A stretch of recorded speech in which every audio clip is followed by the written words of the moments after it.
یقیناً ہر قسم کی تعریف اللہ کے لیے ہے۔ ہم اس کی حمد بیان کرتے ہیں، اس سے مدد مانگتے ہیں، اس سے مغفرت طلب کرتے ہیں، اپنے نفسوں کی برائیوں اور برے اعمال سے اس کی پناہ لیتے ہیں۔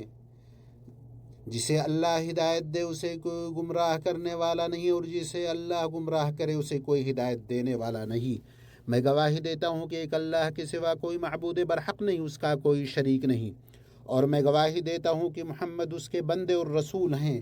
اللہ کا درود نازل ہو آپ پر، آپ کے آل و اصحاب پر، اور بہت زیادہ سلامتی نازل ہو۔ اما بعد، اللہ کے بندو، اللہ کا تقوی اختیار کرو جیسا کہ اللہ نے تمہیں حکم دیا ہے۔ اس کا فرمان ہے، ایمان والو اللہ تعالیٰ سے ڈرو، سیدھی سچی باتیں کیا کرو تاکہ اللہ تعالیٰ تمہارے کام سنوار دے اور تمہارے گناہ معاف فرما دے، اور جو بھی اللہ اور اس کے رسول کی تابعداری کرے گا اس نے بڑی مراد پالی۔ مسلمانوں، جان لو کہ ہم پر اللہ کی عظیم ترین نعمتوں میں سے یہ ہے کہ اس نے ہمیں آپس میں دینی بھائی بنایا۔ اس نے اپنی کتاب مبین میں ارشاد فرمایا، یاد رکھو سارے مسلمان بھائی بھائی ہیں۔ یہ وہ مضبوط بندھن ہے جو دلوں کو جوڑتا ہے۔ یہ ایمان کا رشتہ، عقیدے کا ناطہ، تقوی کا تعلق اور حقیقی اخوت ہے، اور وہ محبت ہے جس پر اللہ تعالیٰ نے قلب سلیم کو پیدا کیا۔ اس کے سامنے تمام تعلقات ہیچ اور تمام رشتے چھوٹے ہیں۔ ابو ہریرہ رضی اللہ عنہ سے روایت ہے، نبی صلی اللہ علیہ وسلم نے فرمایا، ایک دوسرے سے حسد نہ کرو، ایک دوسرے کے لیے دھوکے سے قیمتیں نہ بڑھاؤ، ایک دوسرے سے بغض نہ رکھو، ایک دوسرے سے منہ نہ پھیرو، تم میں سے کوئی دوسرے کے سودے پر سودا نہ کرے۔ اللہ کے بندو، آپس میں بھائی بھائی بن جاؤ۔ مسلمان دوسرے مسلمان کا بھائی ہے، نہ اس پر ظلم کرتا ہے، نہ اسے بے یار و مددگار چھوڑتا ہے، نہ اس کی تحقیر کرتا ہے۔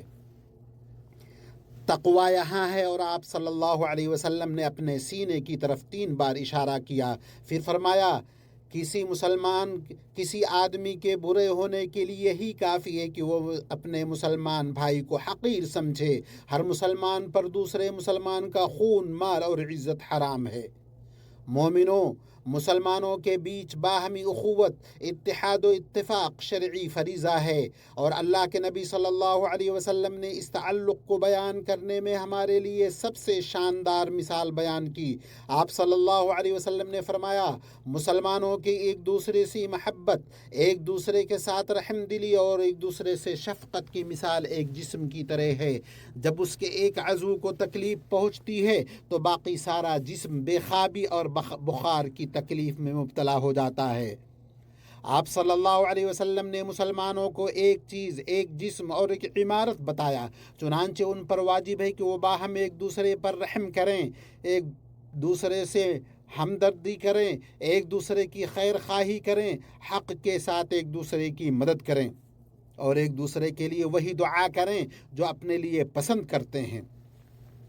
ابو درداء رضی اللہ عنہ کہا کرتے تھے، میں اپنے سجدوں میں اپنے 70 ساتھیوں کے لیے دعا کرتا ہوں۔ اسی طرح یہ بات یاد رکھنے کی ہے کہ مسلمان اپنے لیے نہیں جیتا، بلکہ وہ ہر حال میں اپنے بھائی کے ساتھ ہوتا ہے، مصیبتوں کے وقت اس کی طرف دست تعاون بڑھاتا ہے۔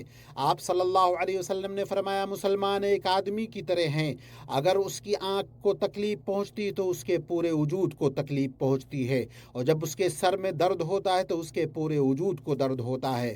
آپ صلی اللہ علیہ وسلم نے ایک اور حدیث میں ارشاد فرمایا، مومن ایمان والوں کے لیے ایسا ہی ہے جیسے جسم میں سر۔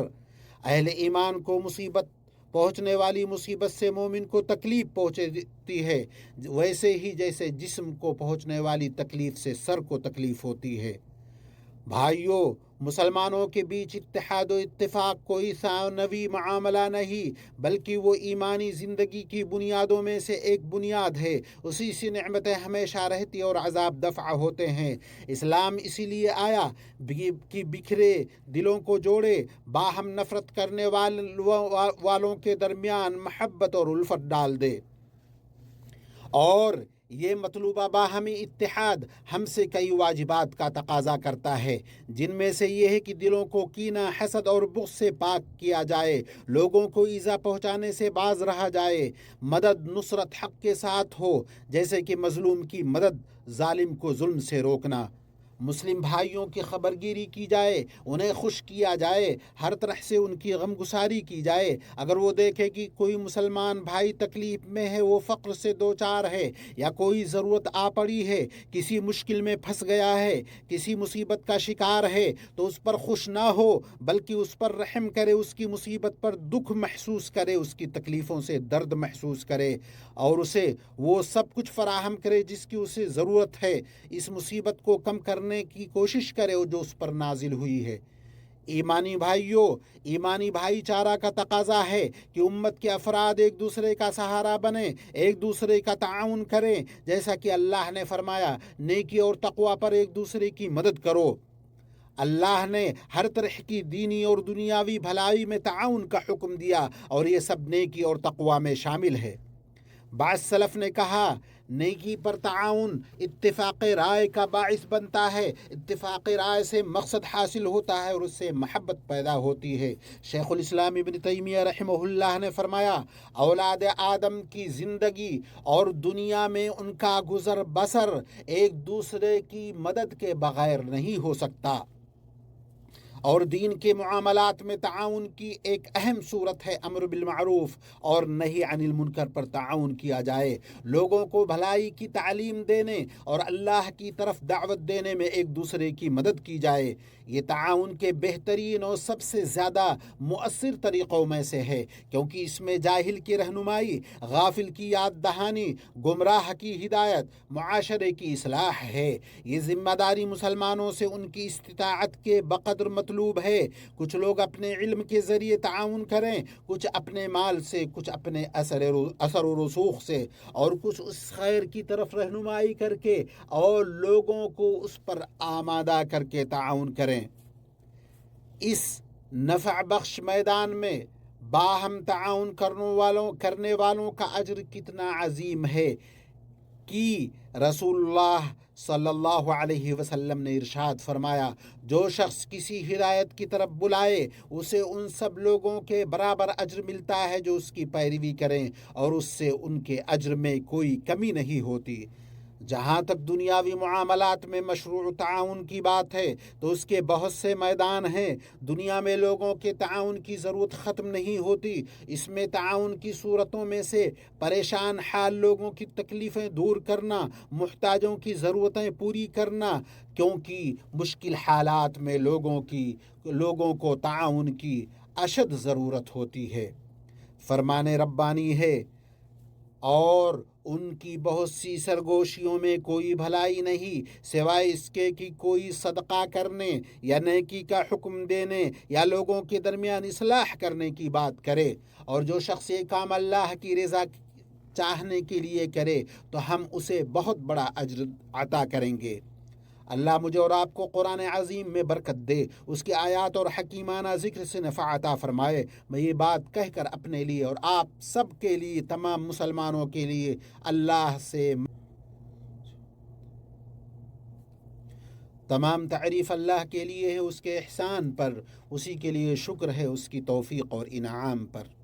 میں اللہ کی شان کی عظمت بیان کرتے ہوئے گواہی دیتا ہوں کہ اس کے سوا کوئی معبود برحق نہیں، اور میں گواہی دیتا ہوں کہ محمد صلی اللہ علیہ وسلم اس کے بندے اور رسول ہیں جو اللہ کی رضا کی طرف بلانے والے ہیں۔ اللہ درود نازل فرمائے ان پر، ان کے آل و اصحاب پر، ان تمام لوگوں پر جو ان کے راستے پر چلیں، ان کے نقش قدم کی پیروی کریں۔ اما بعد، اللہ کے بندوں، بے شک دینی اخوت محض ایک دعویٰ نہیں بلکہ ایک مضبوط ایمانی رشتہ ہے جو خون، زبان، رنگ، نسب اور وطن سے بھی بلند ہے، اور یہی وہ بنیاد ہے جس پر ایک مضبوط اور متحد مسلم معاشرہ قائم ہوتا ہے۔ امام اوزاعی رحمہ اللہ کہتے ہیں کہ قتادہ نے مجھے لکھا، اگرچہ ہمارے اور تمہارے درمیان وطن کی دوری ہے، لیکن اسلام کی الفت اپنے ماننے والوں کو ایک دوسرے سے جوڑنے والی ہے۔ اسلام کی الفت دلوں کو جمع کرنے، لوگوں کے درمیان محبت پیدا کرنے میں نہایت عظیم مقام رکھتی ہے، بلکہ یہ تمام رشتوں میں سب سے مضبوط اور سب سے قوی رشتہ ہے۔ اللہ نے فرمایا، اپنے اوپر اللہ کی اس نعمت کو یاد کرو کہ جب تم ایک دوسرے کے دشمن تھے، پھر اس نے تمہارے دلوں میں الفت ڈال دی اور تم اس کی نعمت سے بھائی بھائی بن گئے۔ اور ایک مقام پر فرمایا کہ ان کی باہمی دشمنی اس قدر شدید تھی کہ زمین میں موجود تمام مال خرچ کر دیا جاتا تاکہ اس دشمنی کو ختم کر کے دلوں میں محبت پیدا کی جائے، تب بھی یہ ممکن نہ ہوتا۔ فرمایا، اگر وہ تمہیں دھوکہ دینا چاہیں تو یقیناً اللہ تمہارے لیے کافی ہے، وہی ہے جس نے اپنی مدد اور مومنوں کے ذریعے تمہاری تائید کی اور ان کے دلوں میں الفت ڈال دی۔ اگر زمین میں موجود تمام مال خرچ کر دیتے تو بھی ان کے دلوں میں الفت پیدا نہ کر پاتے، لیکن اللہ نے ان کے درمیان الفت ڈال دی۔ بے شک وہ غالب حکمت والا ہے، اور بے شک اسلامی امت کی قوت اس کے باہمی اتحاد میں مضمر ہے، جبکہ اس کی کمزوری اس کے تفریقے میں ہے۔ لہٰذا اس پر لازم ہے کہ وہ اپنے درمیان تعاون اور باہمی اتحاد کو مضبوطی سے تھامے رہے، اور اس کے بالمقابل دشمنوں کی ان سازشوں سے ہوشیار رہے جن کا مقصد مسلمانوں کے درمیان فتنے اور تفریقہ پھیلانا اور ان کی قوت کو کمزور کرنا ہے، خصوصاً مصیبتوں، آزمائشوں اور بڑے حوادث کے اوقات میں۔